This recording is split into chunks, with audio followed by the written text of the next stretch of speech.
জয় গুরু সকলকে। আমি লবঙ্গ আপনাদের সকলকে আরও একবার স্বাগত জানাই আমাদের এই চ্যানেল ভয়েস অফ লবঙ্গতে। আজ 22শে মার্চ 2025 শনিবার, আর এখন বাজছে রাত্রি 9:01। আমি রয়েছি বারাসাতের মেসে, আর এখন রেকর্ড করতে যাচ্ছি দেওঘরের গপ্পের একদম নতুন একটা পর্ব। ব্যাকগ্রাউন্ডে নয়েজ আসছে জানি, আমিও খুব কাছাকাছি মোবাইলটাকে ধরে রেকর্ডিং করার চেষ্টা করছি, তার কারণ না হলে আপনারা কেউ কিছু শুনতে পাবেন না। সাধারণত দেওঘরের গপ্পে আমি এই রকম ইন্ট্রো দিই না, তবে এখন থেকে দেব, কারণ এর আগে যখন আমি রেকর্ডিং করতাম, আজ থেকে 6 মাস আগের যদি ভিডিও আপনারা শোনেন, তাহলে আপনারা দেখবেন আমি এরকম করেই কথা বলা শুরু করতাম যাতে একটুখানি ফ্যামিলিয়ার লাগে। কিন্তু এখানে গত 6 মাসে আসার পর থেকে এত সমস্যা যে আমি রেকর্ড করতে পারতাম না, সে কারণে আমি ইন্ট্রো ওই রকম দিয়ে রেখেছিলাম, আর বাড়ি গিয়ে আমি রেকর্ডিং করতাম কন্টেন্ট। কিন্তু এই কদিন ধরেই আমার মাথায় চলছিল যে বিষয়টাকে এইভাবে আটকে রাখা যাবে না। ব্যাকগ্রাউন্ডের নয়েজ আসবে ঠিকই, কিন্তু আমরা জানি আপনারা সবাই ঠাকুরের মানুষ, আপনারা সকলে অ্যাডজাস্ট করে নেবেন। আমাদের উদ্দেশ্য ঠাকুরের কথা শোনা এবং ঠাকুরকে মানুষের কাছে পৌঁছে দেওয়া, না কি ব্যাকগ্রাউন্ডে কতখানি নয়েজ আসছে সেটাকে বেশি পাত্তা দেওয়া। ঠিক আছে, আজ দেওঘরের গল্পে আপনাদের জন্য রয়েছে জগৎজ্যোতি রায় চট্টোপাধ্যায় মহাশয়ের কলমে বিশ্বরূপস্য ভার্যাসী শ্রী শ্রী বড়মা। এই লেখাটি আমি পেয়েছি আলোচনার প্রসঙ্গ শ্রাবণ 1425 সংখ্যা থেকে, যেটা শ্রী শ্রী বড়মার জন্মতিথি উপলক্ষে বিশেষভাবে প্রকাশিত হয়েছিল, তার একটা অংশ। লেখক লিখছেন, জগৎজননী শ্রী শ্রী বড়মার সম্পর্কে শ্রী শ্রী ঠাকুর একদিন জ্যোতি আশ্রমে বসে বলছিলেন, আপনাদের ঠাকুর মেয়ে হলে যা হতো, বড় বউ হলো তাই। এতেই বোঝা যায় যে শ্রী শ্রী বড়মা ছিলেন স্বয়ং নারায়ণের লক্ষ্মী। তাই তো আজ সারা পৃথিবী জুড়ে প্রতিটি সৎসঙ্গীর ঘরে তিনি শ্রী শ্রী লক্ষ্মী মা রূপে পূজিতা হচ্ছেন সব সময়। অসংখ্য ঘটনা চোখের সামনে ঘটেছে, তার অর্চনায় তারই দু একটি ঘটনা যেভাবে ঘটেছে তার উপস্থাপনা করার চেষ্টা করছি। লেখক এবার লিখতে শুরু করছেন কিছু ঘটনা। বলছেন, তখন ভোগের ঘরের পাঁচিল ছিল বেশ নিচু, বারান্দাটিও প্রায় উঠোনের সমান ছিল। এখন যেখানে ঠাকুর ভোগের পর মহাপ্রসাদ প্রদান করা হয়, মোটামুটি সেই স্থানেই বসে শ্রী শ্রী বড়মা ঠাকুর ভোগের তরকারি কাটছেন। আমি সেই সময় নিচু পাঁচিলের ওপর কনুই রেখে অপলক নয়নে সেই অপূর্ব দৃশ্য অবলোকন করছি, মানে দেখছি তিনি লম্বা লম্বা করে পটল কেটে একটি পাত্রের জলে ফেলছেন। তখন সকাল 8:30 হবে। হঠাৎ শ্রী শ্রী বড়মা আমার দিকে তাকালেন, তাকিয়ে বললেন, তোমার গুরুদেবের জন্য চই আনতে পারো? ওই অবস্থায় চই ওনার জন্য বিশেষ উপকারী। আমি বললাম, আগে কিছুক্ষণ আগে আনন্দবাজারের ওখানে নগেন্দে দাদা বলছিলেন যে চইয়ের পাতা পান পাতার মতো দেখতে। শ্রী শ্রী বড়মা শুনে খুশি হয়ে বললেন, হ্যাঁ ঠিক বলেছ। এরপর আমি শ্রী শ্রী বড়মাকে প্রণাম করে অনুমতি নিয়ে ঘরের দিকে যাচ্ছি। এমন সময় শ্রী শ্রী ঠাকুর আমার দিকে তাকিয়ে আমাকে ডাকলেন এবং বললেন, এই জগজ্যোতি, চই আনবার পারিস? আমি যেন কিছুটা বাকরুদ্ধ হয়ে খানিকক্ষণ দাঁড়িয়ে ভাবছি, দেহ মনে অভিন্ন যুগলের কি অদ্ভুত লীলা। সম্বিত ফিরতেই বললাম, আগে শুনলাম পান পাতার মতো পাতা। ঠাকুর বললেন, হ্যাঁ হ্যাঁ ঠিক কইছিস। আমি বললাম, আগে ভাবছি কোন দিকে গেলে পাবো। শ্রী ঠাকুর একথা শুনে দৃঢ়ভাবে বললেন, যেখানে পাস সেইখান থেকেই নিয়ে আয়। শ্রী শ্রী ঠাকুরের এই আদেশ পেয়ে মনে মনে আমি খুবই আনন্দিত হয়ে উঠলাম এবং একটা বিষয়ে মনে দৃঢ় প্রত্যয়ের সৃষ্টি হলো যে এ তো জোগাড় হয়ে যাবেই। কাছেই ছিলেন পরগনা জেলার একজন উকিল। তিনি বললেন, চই তো পাকিস্তানের খুলনা অঞ্চল ছাড়া কোথাও পাওয়া যাবে বলে মনে হয় না। এমন সময় 24 পরগনার সাতজেলিয়া অঞ্চলের এক প্রবীণ কোয়াক ডাক্তার সূর্যকান্ত মণ্ডল দা আমায় পাশে ডেকে নিয়ে বললেন, দেখুন, ওই বাদুড়িয়ার ওপারে লক্ষ্মীনাথপুরের পর পুরা গ্রাম, সেই গ্রামের গোপাল মণ্ডলের বাড়িতে একটা বিরাট আম চইয়ের গাছ আছে। আম চই মানে আম গাছকে জড়িয়ে যা ওপরে ওঠে, সেটাই নাকি সবচেয়ে উৎকৃষ্ট চই। কথাগুলো শুনে আমার মনটা যেন এক অনাস্বাদিত পূর্ব আনন্দে নেচে উঠল। মনে হলো এখানেই তো সব জোগাড় হয়ে গেল। শ্রী শ্রী লক্ষ্মীমার ইচ্ছা পূরণে স্বয়ং নারায়ণ আমাকে সমস্ত পথের সন্ধান দিলেন। কারণ এই বাদুড়িয়া অঞ্চলের বহু মানুষই আমার মাধ্যমে শ্রী শ্রী ঠাকুরের নাম পেয়েছেন এবং আরও অনেকে আছেন যারা আমাকে বিশেষভাবে ভালোবাসেন। এইসব ভাবতে ভাবতে শ্রী শ্রী ঠাকুরের কাছে বেরিয়ে পড়ার অনুমতির জন্য তার সামনে যেতেই তিনি বলে উঠলেন, কিরে, এখনো যাস নাই? তড়িৎকর্মা হ। আমি যদি বলি, দরোয়া থেকে এক মুঠো বালি নিয়ে আয়, সঙ্গে সঙ্গে করলে তার ফল খুব শুভ হয়, আর ওটা দেরিতে করলে তার এফেক্ট অনেক কমে যায়। আমি এর কিছুক্ষণ পরই বেরিয়ে পড়লাম। জসিটি থেকে সীতারামপুরের লোকাল ট্রেন বদল করে যেতে পরের দিন ট্রেন লেট থাকার জন্য 3-4 ঘন্টা দেরি হয়ে গেল। তাই মেমারিতে নেমে এক গুরুবাহের গৃহে রাতটা কাটিয়ে সকালে যাত্রা করে শিয়ালদা পৌঁছালাম। সেখান থেকে হাসনাবাদের ট্রেন ধরে বসিরহাটের খোলা পাতায় নেমে রিকশায় তারগুনিয়ার গোবিন্দ দেদার ঘরে যখন পৌঁছলাম তখন প্রায় দুপুর গড়িয়ে গেছে। গোবিন্দদের বাড়ির সকলেই আমার মাধ্যমে শ্রী শ্রী ঠাকুরের সদ্দীক্ষা পেয়েছিলেন। তাকে ভোগের জন্য আম চইয়ের কথা বললাম। এও বললাম যে শুনে এসেছি যে পুরা গ্রামের গোপাল মণ্ডলের বাড়িতে এই গাছ আছে। গোবিন্দদা এবং বাড়ির সকলে চাইছিলেন দুটো ফুটিয়ে খেয়ে তবে রওনা হই, কিন্তু শ্রী শ্রী ঠাকুর বলেছেন তড়িৎকর্মা হ। তাই আমি বললাম, না, আগে ওইখানেই যাই, চলেন। গোবিন্দদা ও আমি অনেকখানি পথ হেঁটে সেই লোকের বাড়ি গিয়ে পৌঁছালাম। গোপাল মণ্ডলের সঙ্গে দেখা করার পরে গোবিন্দদা বললেন, তোমার বাড়িতে যে আম চইয়ের গাছ আছে সেটা তুলে দাও। আমরা আমাদের গুরুদেব শ্রী শ্রী ঠাকুরের জন্য এই গাছটা নিতে এসেছি অনেক দূর থেকে, যা পয়সা লাগে তাই দিয়ে আমরা কিনে নেব। গোপাল মণ্ডল ভিতরে গিয়ে কারোর সঙ্গে পরামর্শ করে এসে বলল, বাবু, 20 টাকা লাগবে। গোবিন্দদা বললেন, দেবো নে, তুমি শিগগির তুলে দাও, শিকড় সমেত ভালো করে তুলবা।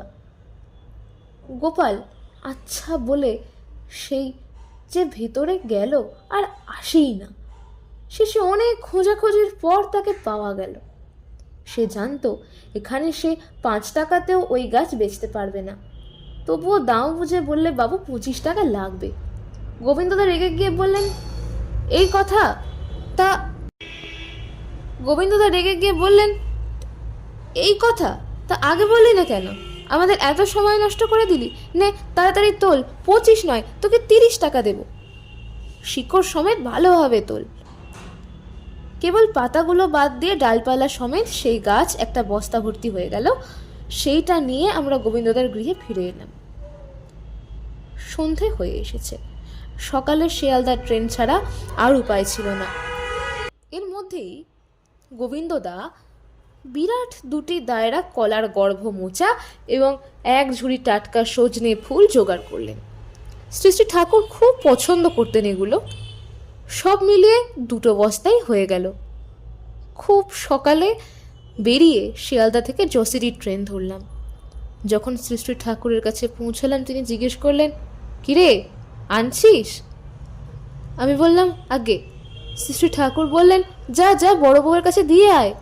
শ্রী শ্রী বড়মা সব দেখে ভীষণ খুশি হলেন আর বললেন, বড় ডালগুলো এখানে রেখে দাও আর ছোট ছোট ডালগুলো কেমিক্যালের বীরেন দাদার কাছে দিয়ে আয়। এখানে বড়মা বীরেন ভট্টাচার্য দাদার কথা বললেন। নানান ওষুধের কাজে লাগে। শ্রদ্ধেয় বীরেনদাও এগুলো পেয়ে খুব খুশি হলেন। মনে হলো যেন অনেক দিন ধরে তিনি এই আমচইয়ের খোঁজই করছিলেন কোনো বিশেষ ওষুধ তৈরির প্রয়োজনে। যদিও তখন ভোগ রান্না হতো পূজনীয় ছোড়দার গৃহে, কিন্তু কি রান্না হবে, কেমনভাবে হবে ইত্যাদি সব নির্দেশ সহ ব্যঞ্জনাদির সামগ্রী সব শ্রী বড়মাই রোজ সকালে সেখানে পাঠাতেন সতীশদার মাধ্যমে। যদিও ভোগ রান্না করতেন তরুমা, আতপেন্দ্রদার মা, বঙ্কিম রায় দা প্রমুখ উপস্থিত থাকতেন ভোগের সময়, আর সেই ভোগ শ্রী ঠাকুরকে নিবেদন করতেন শ্রী বরদা। ভোগের থালা ধরে থাকা বা অন্যান্য কাজ করতেন পূজনীয়া ছোট বৌদি। মাঝে মাঝে আমি তা দেখতাম, আর দেখতাম একখণ্ড চইয়ের ডাল ঝুড়ির ওপর দেখা যাচ্ছে। মনটা তখন আমার যারপনের এই আনন্দে ভরে উঠত। আমি অবাক হতাম এই ভেবে যে চইয়ের ব্যাপারে শ্রী ঠাকুর আর শ্রী বড়মার মধ্যে যতদূর জানি কোনো পূর্ব পরামর্শ হয়নি, তবুও দুজনেই একই বস্তুর খোঁজ করলেন এবং একইভাবে দুজনেই সীমাহীন খুশি প্রকাশ করলেন। তাতে মনে হলো তাদের দেহ দুটিই আলাদা, কিন্তু মন এবং আত্মায় আসলে তারা অভিন্ন, যেমন লক্ষ্মী আর জনার্দন।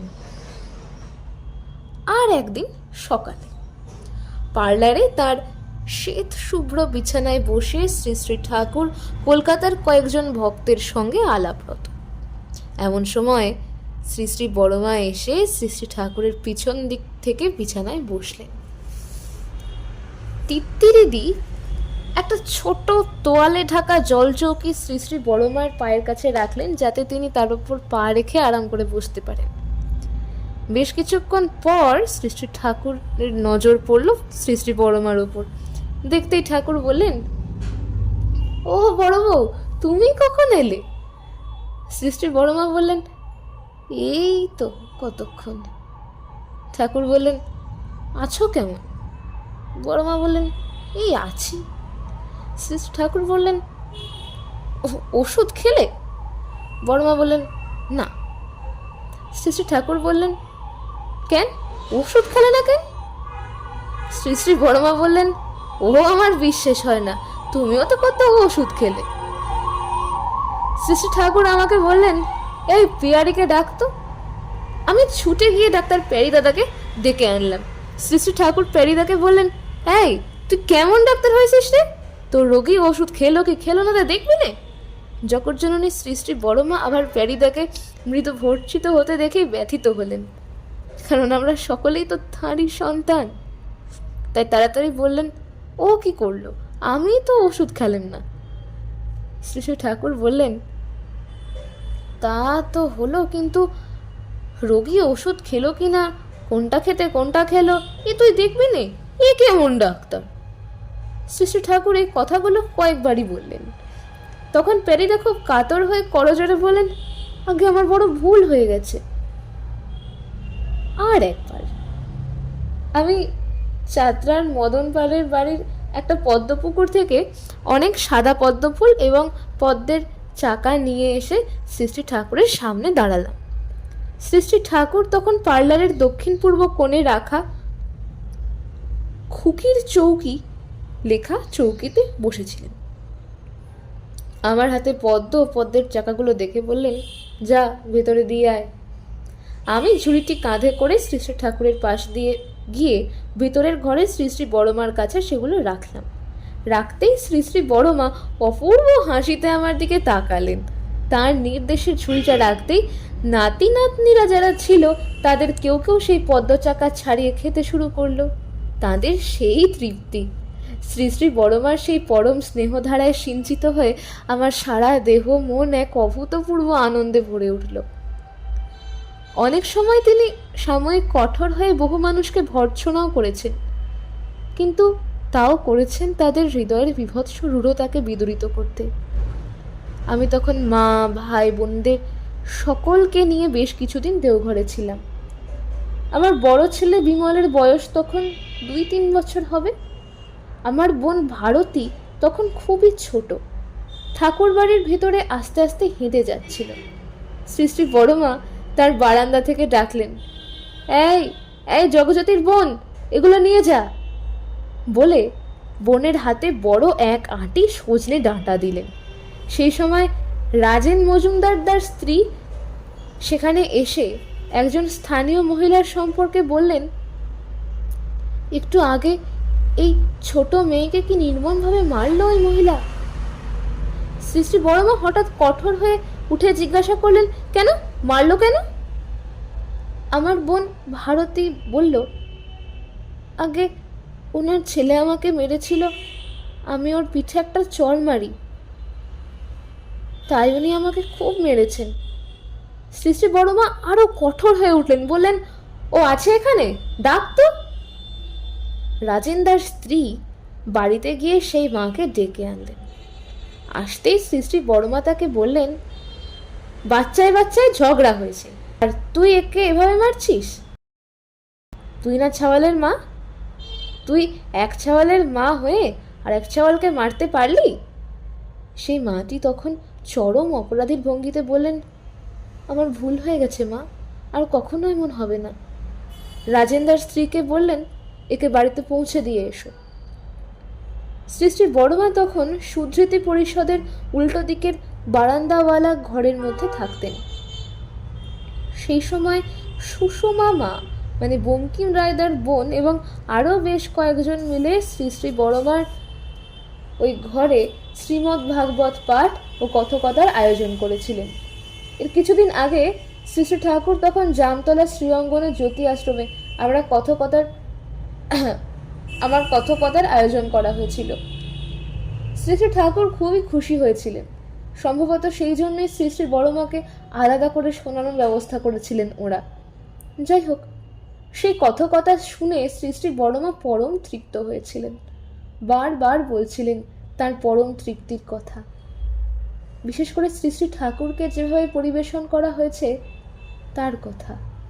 শুধু তাই নয়, সেদিন তিনি শ্রী হস্তে আমাকে 3টি রৌপ্য মুদ্রা দেন, আর আমি এক দৈবী আনন্দে বিভোর হয়ে সেই মহাশীর্বাদ গ্রহণ করি। এরপর আমাদের জীবনে এক দুঃসহ দুর্দিন নেমে আসে। তখন শ্রী শ্রী বড়দা শ্রী শ্রী ঠাকুরের সুস্থতা কামনায় বারাণসীতে 4টি আয়ুর্ধ সংকট যজ্ঞ করেছিলেন। কে যাবে এ নিয়ে খোঁজ চলছে। তখন শ্রী শ্রী ঠাকুর আমাকে বলেছিলেন, তুই যাবে পারিস না? আমি বলেছিলাম, আগে হ্যাঁ। বারাণসী থেকে প্রথম যজ্ঞটি করে স্নান জল নিয়ে ফিরে আসার কদিন পরেই আমাদের শিশুপুত্র দৈপায়ন মারা যায়। আমাদের জীবনে গভীর শোকের ঝড় নেমে আসে। সেই সময় শ্রী শ্রী বড়মার কাছে আমার স্ত্রী বলেন, আমাদের বাড়িতে বেশ কয়েক পুরুষ ধরে অকাল মৃত্যুর ইতিহাস রয়েছে। শ্রী শ্রী বড়মা সব শুনে তাকে কিছু বিধান দিয়েছিলেন। এরপর জন্ম হয় আমার ছোট পুত্র জগমোহনের।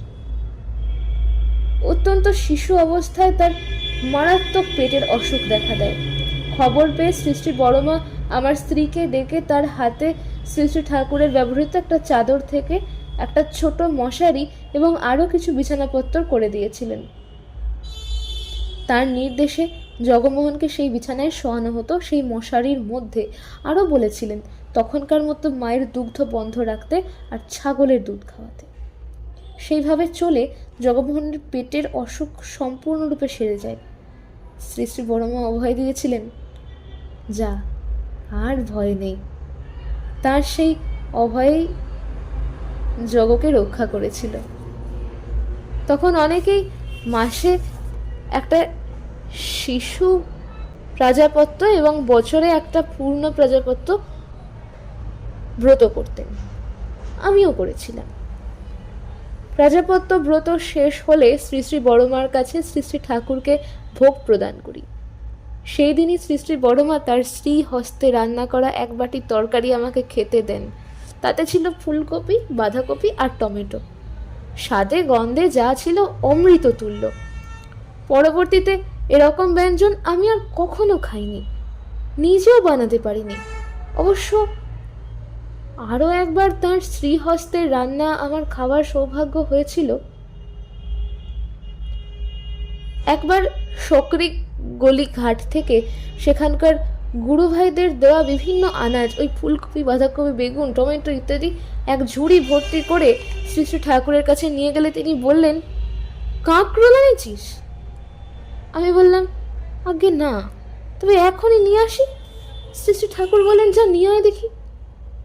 আমি দেওঘর বাজার থেকে এক ধরনের ছোট ছোট কাঁকরোলের মতো দেখতে আনাজটি 1 কিলো নিয়ে আসি।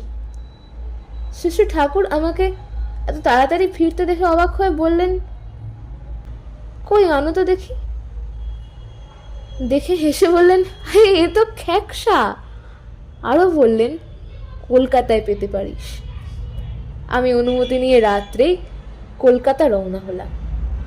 পরদিন সকালে শ্যামবাজারের সবজি বাজার থেকে 2 কিলো কাঁকরোল নিয়ে সন্ধ্যের মধ্যেই ঠাকুরবাড়ি ফিরে আসি। ঠাকুর দেখে সে কি খুশি, বললেন, যা যা বড় বউকে দিয়ে আয়। পরদিন শ্রী শ্রী বড়মা ঠাকুর ভোগে সেই কাঁকরোল ভাজা এক বাটি আমাকে দিয়েছিলেন খেতে, ধীরেন ভুক্তদার হাত দিয়ে। তারপর আরও বহুবার কাঁকরোল খেয়েছি, কিন্তু সেই স্বাদ আর কখনো পাইনি।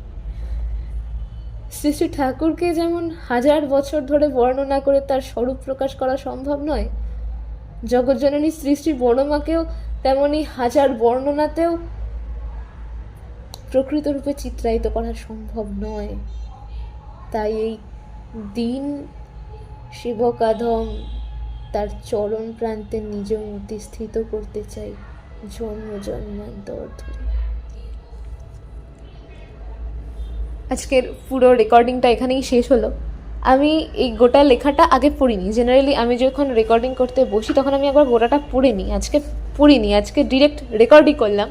আর এই রটাই আমি আপলোড করব। আপনারা সকলে বলবেন পুরো ঘটনাটা আপনার কেমন লাগলো। আমি তো খুব মজা পেলাম পড়ে, আমার খুব ভালো লাগলো। আর একটা মজার বিষয় কি জানেন, আমি এই 17 মিনিট 42 সেকেন্ড ধরে, এখন 17 মিনিট 42 সেকেন্ড চলছে রেকর্ডিং, যতখানি সাবলীলভাবে একেবারে ডাইরেক্ট রেকর্ডিংয়ে আমি পড়লাম, এর আগে আমি কখনো পড়তে পারিনি। এটা আমি আজকে খেয়াল করলাম। যাই হোক, আপনাদের কেমন লাগলো জানাবেন।